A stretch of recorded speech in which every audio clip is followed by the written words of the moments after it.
20 years ago, South Floridians were boarding up their homes in preparation for the first storm of the 1992 hurricane season. In the days and hours leading up to August 24th, South Floridians made their preparations for Andrew, although no one could know at the time that the storm would make history and leave the lives and homes of so many in ruins. I remember the two-story house was to the east of me. It cut it in half.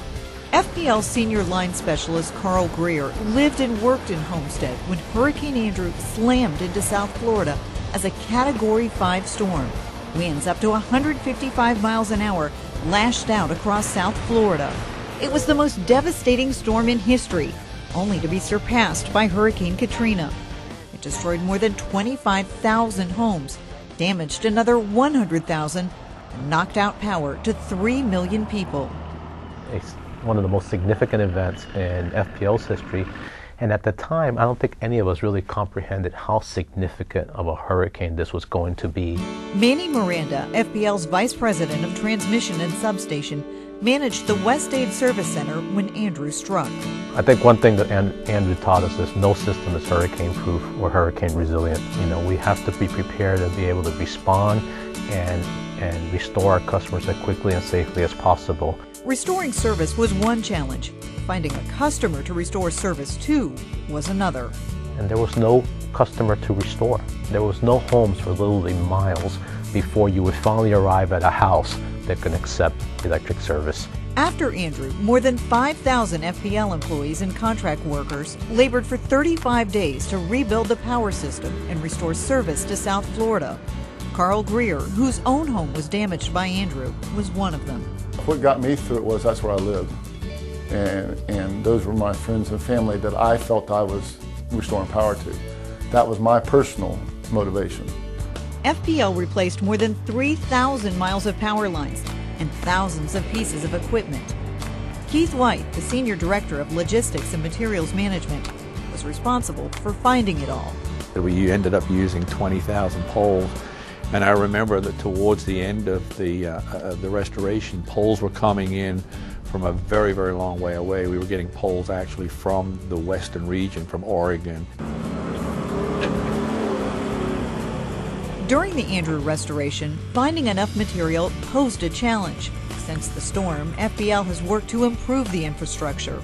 Over the last decade, the company has invested more than $1 billion to make its electric system more resilient, strengthening the power lines that serve critical facilities like hospitals, 911 centers, even police and fire stations in every Florida county it serves, inspecting 500 utility poles every business day, and clearing trees and vegetation along thousands of miles of power lines every year.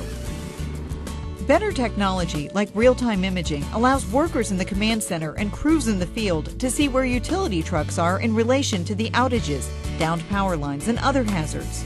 FPL's own staff meteorologist uses advanced radar to track weather systems and help the company pre-position the materials needed to restore power safely and as quickly as possible. We're mobile now because what we learned in Andrew. And 31 stations affected. Since the storm, FPL also built a new command center in Riviera Beach.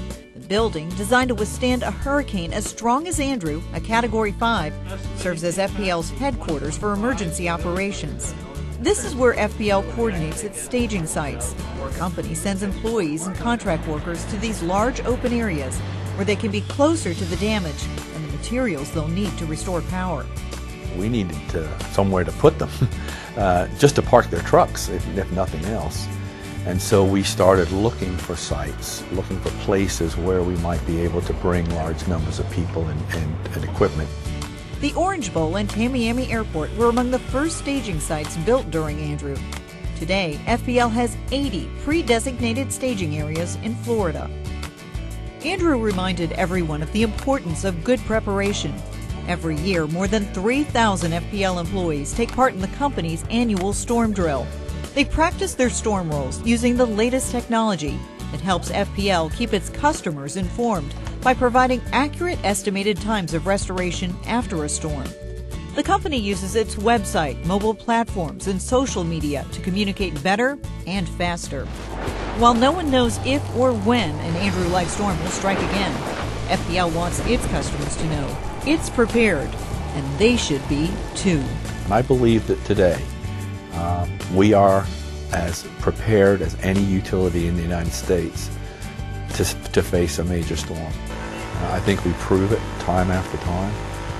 Even recently, some of the smaller storms that we've had, you know, we never look at them as, oh, that was just a small storm. We always look at them as another opportunity to learn something new. No matter how devastating the storm, no matter what kind of challenge we have in front of us, we're committed to getting their lights on as quickly as safely as possible. We know it's important to them. We're doing everything we can to prevent the outage from occurring.